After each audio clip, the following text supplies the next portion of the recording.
And we are live. This is the Wrap It Up on Blast Raps post-game show. As always, my name is Sheldon Alexander, and this episode of Wrap It Up is brought to you by Clean Cuts Barbershop, 2013 Danforth Avenue in the East End of Toronto. Clean Cuts, the multicultural barbers that will always keep you fresh for any and all occasions. So go see Skip and the crew. As a wise man once said, tell them that I sent ya. Check them out on Instagram at Clean Cuts Toronto or give them a call, 416-917-4833 to book your appointments now. I did book my appointment this morning at Clean Cuts and, feeling good, feeling great. And not only the cut, but this Raptors game has me feeling some type of way on this Saturday night, January 4th. Raptors with a big win. This is a game, to me, people, as a reminder of why we find it so fun to root for this Toronto Raptors team. Because it's so entertaining, it's just fun to watch, and it's a bunch of guys that are super easy to root for. Even when they're struggling, it's all effort all the time, and this team is just a lot of fun to rock with. Again, my name is Sheldon Alexander. Thank you guys for tuning in as you do live after each and every Toronto Raptor game, live on Twitter, because this is the only live and interactive Toronto Raptors post-game show after each and every Raptors game on Twitter at Shell Alexander. Taking your comments and questions there. Same thing goes for an Instagram feed as well. Taking comments and questions at Sheldon Alexander on Instagram. And if you're on Instagram, you want to switch over, get the full feed. The link is in the bio on Instagram. That way you get the full feed, the full set, the proper audio, all that fun stuff. And of course, as always, busy sports night. So if you need to catch up with us later, hey, no problem. We got you covered. iTunes, SoundCloud, Google Play, Spotify, YouTube. Like and subscribe there as this Wrap It Up army continues to grow because this Raptors fan base is strong and this team makes it super easy to cheer for. So thanks again for you guys for tuning in. If you are seeing this feed and you want to get your comments and questions in, do it live right now on Facebook, not on Facebook, on Instagram or on Twitter, and hit us with the like, hit us with the retweet. That just sends the podcast into more people's feeds, opening up the party to more people to enjoy this team that we love. Your Toronto Raptors, the defending NBA champions. What a game. What a game. I mean, you watch this Raptors team, and I say this constantly, right? I've gotten out of the business of trying to predict what Kyle Lowry is going to do on a night in, night out basis. I've gotten out of that business because there's no point. Right? I can't predict what Kyle Lowry's going to do. I know that he's going to have some crazy games, some great Kyle Lowry games where everything's going in and you see what's going on with Kyle tonight. And he's going to have some games where he doesn't make shots at all. I have no idea. But I've gotten out of the business and I've decided that I'm just going to enjoy the ride of what Kyle Lowry does because, hey, I'm not going to be the one to predict what he's going to do. And this game, to me, was a microcosm of that. Because in the first half, Kyle Lowry and Fred VanVleet were struggling, right? The Raptors weren't making shots. It looked awfully similar to the game that they just lost against Miami, where nothing was falling. And then, boom, flick the switch, and all of a sudden, everything's falling. And it's led by Kyle and Fred. And I'm going to bring this up because if you guys follow me on this pod, I'm always very honest with, if I'm wrong about something or, I'll call myself out. And I tweeted during this game, during the second quarter, much like last game versus Miami, the Fred VanVleet and Kyle backcourt is too small versus this Nets team. Can't get anything going on offense. That is a tweet by this guy sitting right here, Sheldon Alexander. And then you know what happened? This Toronto Raptors team, and hey, let's be honest, the numbers backed up the eye test of what I was seeing at the time. The Raptors were down 9 early, and to start the game, the Nets were shooting 61%. And shooting 60% from 3. Raptors were shooting 37% and 14% from 3. So the Raps started off terrible. And the thing with the Raptors offense early was it was very slow paced. It was very half court oriented.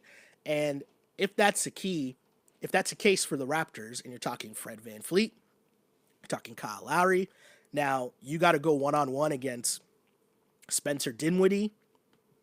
They had Karis LeVert coming off the bench for a bit, for sure. but you're talking about going up against bigger guards, and they switch everything. So it was a tough matchup, especially in the half court for the Toronto Raptors. And you realize the same tip the Raptors need to, as Kyle and Fred struggled, because they're the ones that got to lead the offense. They had to get out in transition. They had to get out and really get in the paint and make things work. And they were not doing that in the first half at all. And then all of a sudden, second half, the turning point is simple. Nick Nurse calls a timeout in the second quarter. And since that point, the Raptors, remember, Raptors were down big. Raptors were down by as much as 16 points in this game. Second quarter, Nick Nurse calls a timeout. From that point on, Raptors outscored the Nets 87-55 since that Nick Nurse timeout. And it was just a tale of two halves because early on, the Raptors were struggling. They couldn't get anything going, but they stayed in the game because it's the same theme we talk about all the time. They play defense. It's that simple.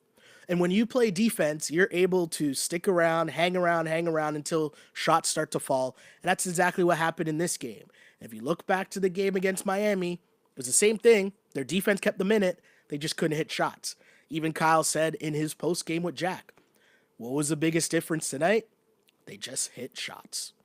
And I know that sounds overly simplistic, but when you watch this team and you see what gets this team going, what leads to their success night in and night out, it starts with the effort on the defensive end. That allows them to stay in the game when, on the front end, to start it, shots aren't falling. But you look and you see that, okay, well, this game needs to get started from the Raptors' perspective, from Fred VanVleet and Kyle Lowry. What do we know about Kyle Lowry? Kyle Lowry plays with a chip on his shoulder.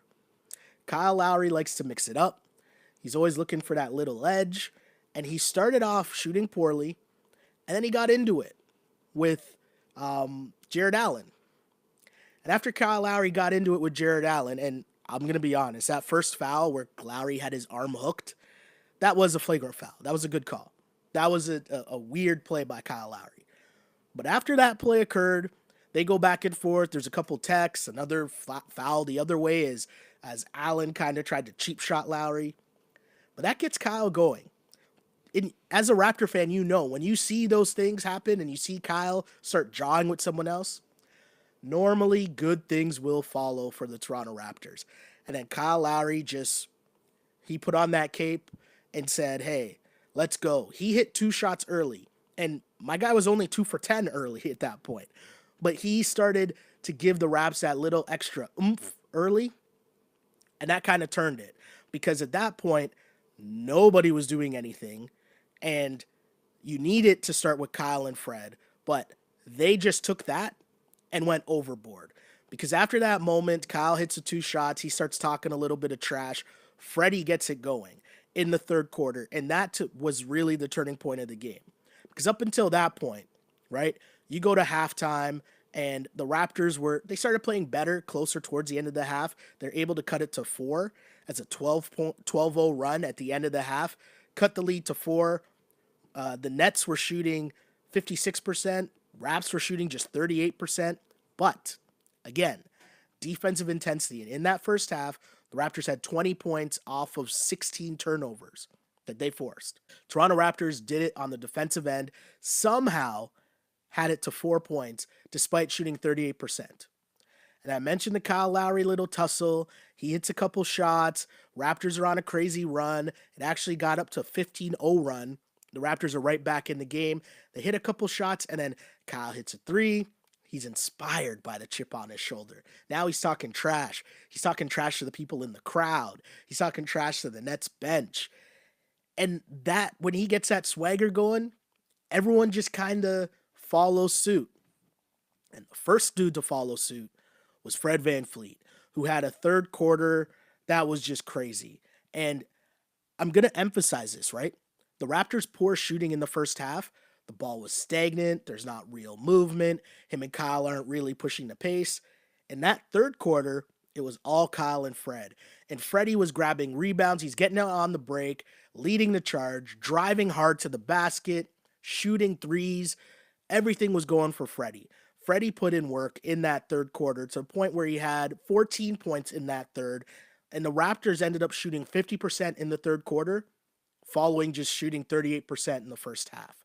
So when you see something like that and those two guys get it going, my worry was, would they have enough left in the tank in the fourth quarter? And yes, because essentially Kyle and Fred just it was like a tag team. They just like high fived and it's like, okay, your turn. And then Kyle's knocking down threes. These two guys went on such a crazy run in the second half. They combined for, last I had it at, so pardon me if I have this number off, but last I had it at was 39 points. Those two guys combined for in the second half. Freddie had 22 points in the second half. And that's the scoring that, when you're getting that from those guys, regardless of who's in the lineup, that's the only chance the Raptors have of winning. If Kyle and Fred don't shoot well, the Raptors are going to lose, especially with all the injuries. But someone checks in and says, actually is 41 points. Thank you. Appreciate that. This is why this is a team effort, right? I love this podcast so much. Too funny. But let me know what you guys think. When you see Freddie just get going, Freddie hits a shot. He got called for a weird technical after as well. Freddie got called for a weird technical as well, where he hits a shot, turns to the ref, tells him he got fouled, and the ref kind of like brushes him off, calls him for a tech, but the Raps already extended the lead. And Freddie and Kyle were doing a little bit of everything because it was ball movement again. So then when the ball got around to whether it was Terrence Davis, he's getting a good look. Whether it was Rondé on the break, he's getting a good look. And everyone else, it just becomes contagious. But it starts with Kyle and Fred. That's how it's going to be all the time, even with Pascal in the lineup, but especially without Pascal and Norm.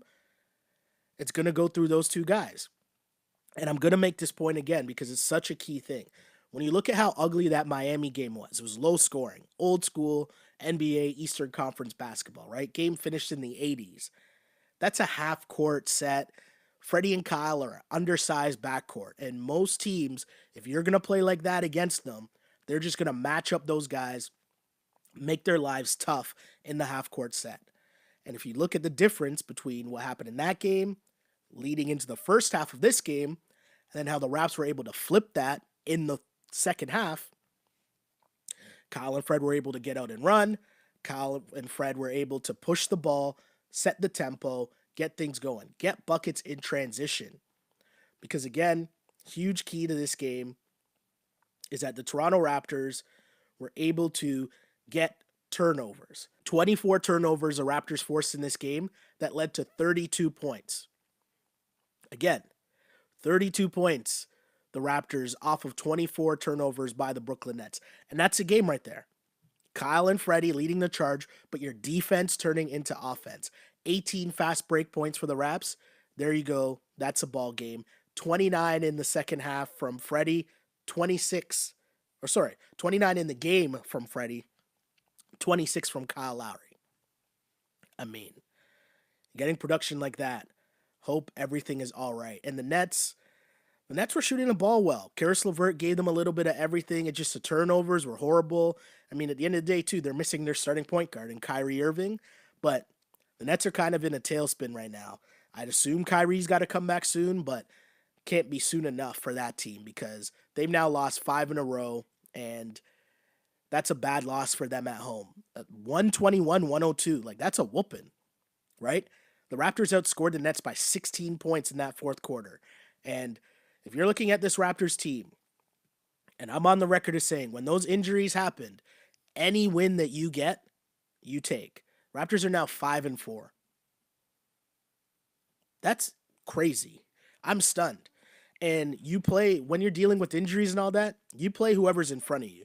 You can't worry about who's a great team, who's not a good team. You just need the wins because the way that the Eastern Conference playoffs are shaking up right now, you need home court advantage. You don't want to be in 5th place in that 4-5 matchup, having to go into Philly, and Philly has home court advantage. You don't want to play the Heat as that 4-5 seed, and they have home court advantage. So all these wins are super important. And the Raptors right now, you look up and you say that they're 24-12, battling through all these injuries. Hey, if you ask me at the start of the year, And I'm on the record as saying I thought the Raptors would finish in the bottom eight, or sorry, like the bottom four of the playoff teams, meaning 5 to 8 seed. That's where I thought the Raps would finish. And people were on me about how could I say that and all that jazz. And there's a bunch of different reasons for it, but one of them was I was really worried about the Raptors' health because if they went through a period of getting injuries, how would they handle it without having, that break in case of emergency Kawhi Leonard to just put you on his back and win a game. And they've surpassed my expectations in terms of what they've done with the injuries. It's been incredible to watch what this team does, and it just shows the foundation built. It's it's a thing, man. It's a thing. So you accept the fact that you lose those games against Miami. Cool, that's okay. But you come out in this game, you start off that poorly, and then your two guys, your two dogs, hey, they bring you back. And the other thing to talk about, as we mentioned the injuries, there was a note earlier that Nick Nurse says the order of return for the injured players.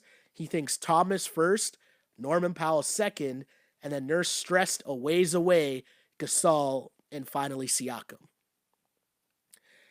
I wonder how this is going to be going forward because, I still think Freddie's banged up.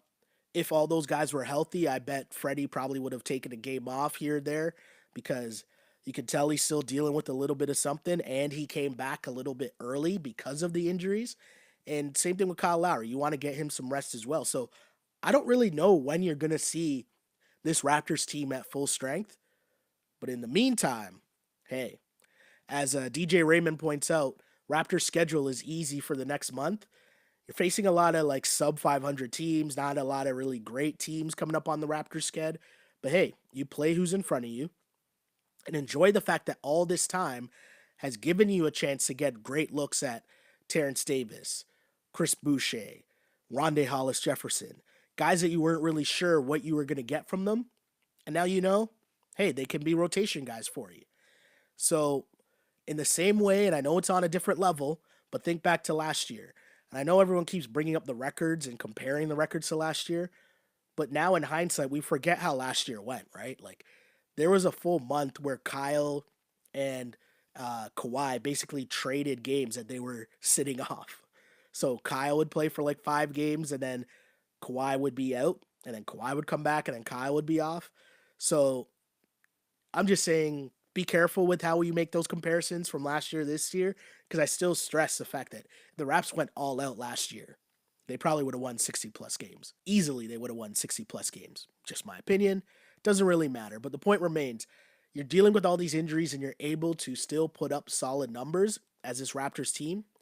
That's incredible. Absolutely incredible. Let's get some comments though, because there's a lot of people filtering in on both feeds, whether you are on Instagram at Sheldon Alexander or on Twitter. We take your comments and questions live. That is one of the main things that we love to do on this podcast because we are live and interactive. The only live and interactive Raptors post-game show there is. Let's do the do. So Kathari checks in on Twitter and says, great win, easy team to root for. And it's just because even if they lose, it's all effort. It's all heart. And isn't that incredible to see? I mean, even after the Miami game, if you tune into that pod, I wasn't really that mad after that game because shots didn't fall. They shot horribly, but at the end of the game, they still put out all this effort. JC checks in on Twitter and says, what a grind, damn entertaining, love it. 1K Carissa checks in and says, nice cut. Yes, I got a shout out skipping the crew today. Barbershop was on fire this morning. Lots of jokes, always a good time in the barbershop. Definitely go check them out. Let's see. Captain Sava Bro says, Freddie and Lowry, beautiful. Happy you're back, man. I needed these after game conversations. Hey, that's why we're here. Want to hear from the people. Like how cool is it? Because I always mention this and I only say this repeatedly because I want to repeat it for our newcomers. But the reason why I created this was because there's so many times when after a Raptor game would happen, a crazy Raptor game, and you just want more talk. You want more conversation about what you just saw, and it didn't exist. That's why this platform is here.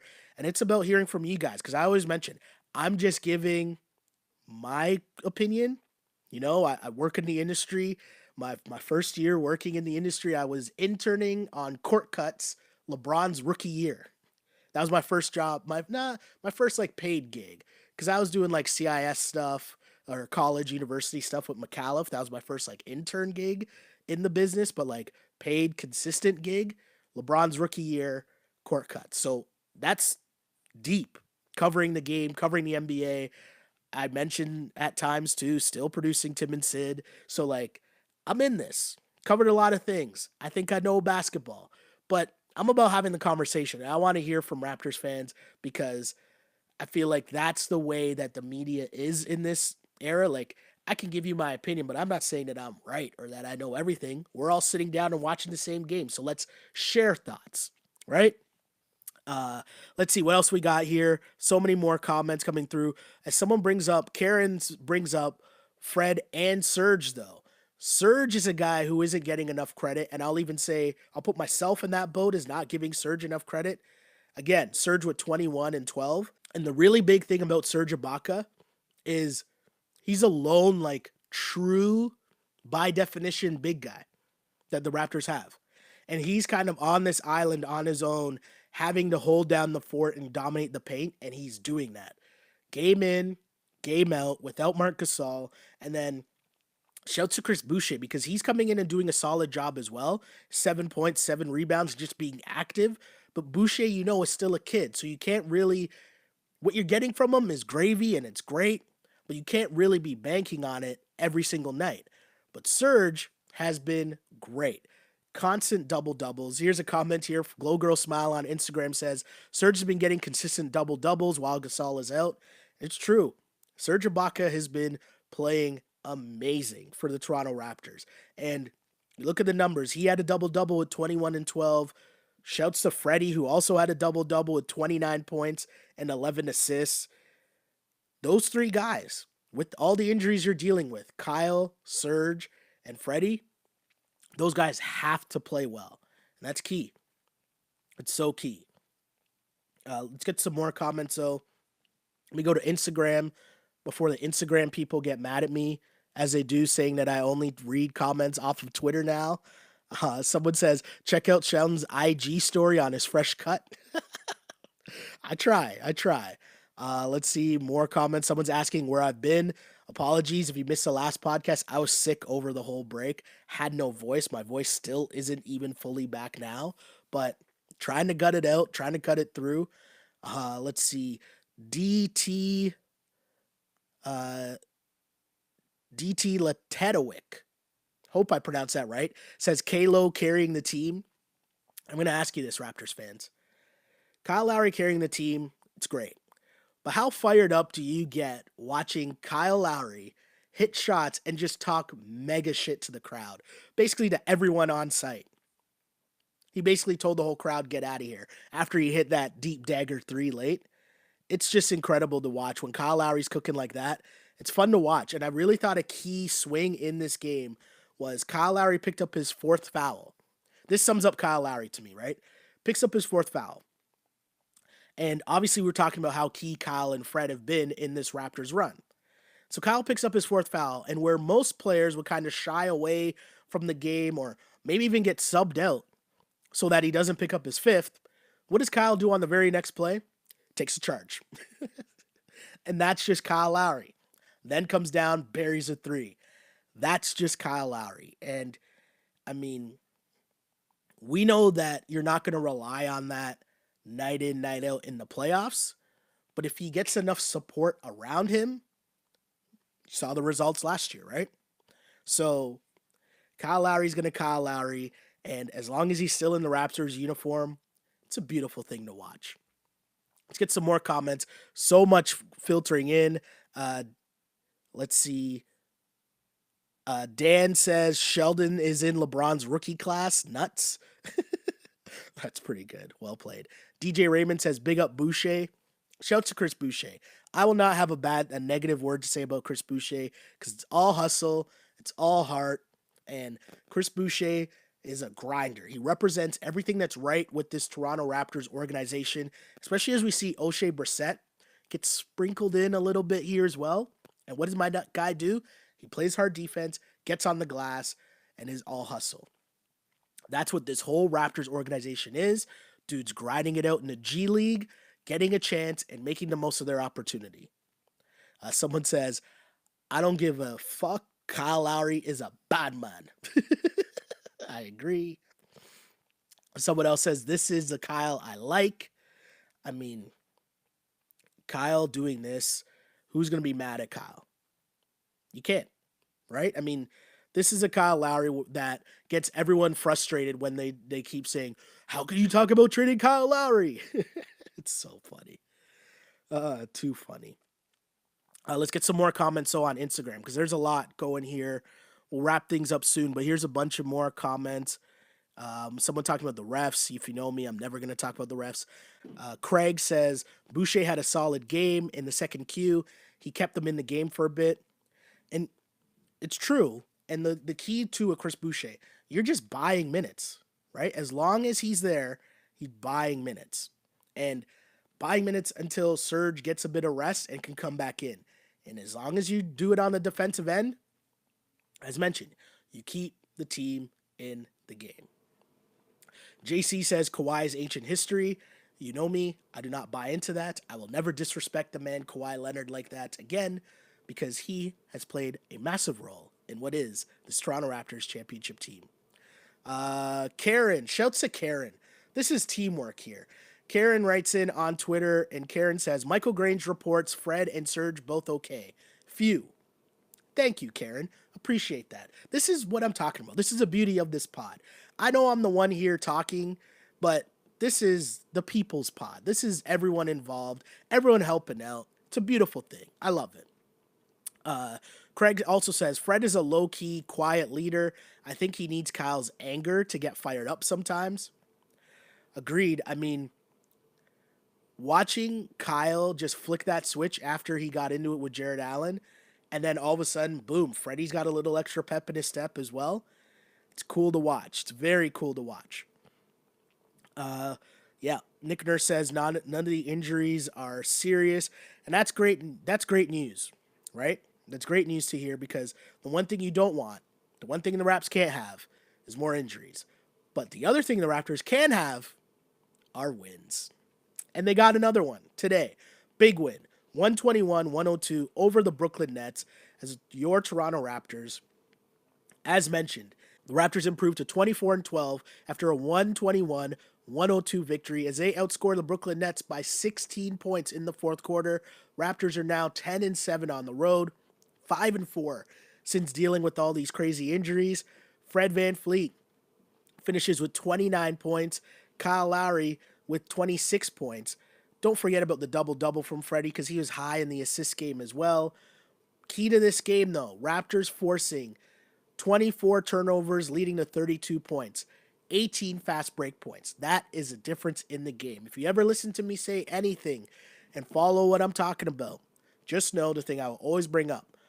As a small backcourt with Fred and Kyle, they need to get out and run. Raptors need to get out in transition and create points. That's how those guys are going to score. When they get bogged down too much in the half court, it's too tough. It's too tough for them to get buckets as an undersized backcourt like that against a lot of teams that kind of resemble Brooklyn in the sense where they got a bunch of like 6'5", 6'6" guys that'll just switch every single screen. So you saw that tonight. Difference from first half to second half. And hey, the second half of this game in comparison to the previous 6 quarters of Raptors basketball, it's a beautiful thing to watch. Beautiful thing to watch. But yes, Toronto Raptors get the win and look forward to their next game as I bring up the Raptors schedule. The Raptors, I think, play on Tuesday, if I'm not mistaken. Yes, they host Carmelo Anthony and the Portland Trail Blazers. I can't believe I just said Carmelo Anthony and the Portland Trail Blazers. I feel bad saying that. This is a disrespect to Dame Lillard. But either way, great game for the Toronto Raptors. It's another victory as this Raptors team continues to impress, continues to just do such a great job dealing with all the injuries, doing such a great job defending their NBA championship, showing the heart, showing the great organizational depth that Nick Nurse and Masai and Bobby Webster and the whole crew got to get a whole lot of credit for, because they got all these guys buying in, playing hard defense night in, night out, playing zone if they need to, sharing the ball if they... It's beautiful. But thank you guys for rocking with me, as you do, on Twitter after each and every Toronto Raptors game, live at Shell Alexander. Same thing, we got the podcast, another feed going up on Instagram at Sheldon Alexander. Main feed, though, on Twitter. Really appreciate you guys rocking with me, sending in your comments and questions, because it's a beautiful thing being live and interactive after these games where you're so hyped over what happened, what you just watched. Watching Kyle Lowry swear to the whole crowd in Brooklyn, beautiful. I guess it was the Masai, F Brooklyn, another one of those games. Beautiful thing to see. But of course, if you ever missed the pod, I know there's a football game on right now, lots of other stuff going on. So always remember, we become a podcast that you can find on iTunes, SoundCloud, Spotify, Google Play, YouTube, all those places. Whatever those places you check content, please like and subscribe, rate us, follow up. All those things become important as we continue to snowball this podcast into something bigger and better in 2020. So I really appreciate you guys rocking with me, because this is for us. As a fan base, we deserve a platform like this. So instead, until they give us one, we're going to create it on our own to show them that this fan base, the fan base of the defending NBA champions, we out here. We out here. So thanks again for tuning in, because I used to pray for times like this to rhyme like this. This is the Wrap It Up on Blast Raps postgame show. As always, unpolished and unapologetic. Until next time, see ya. On blast.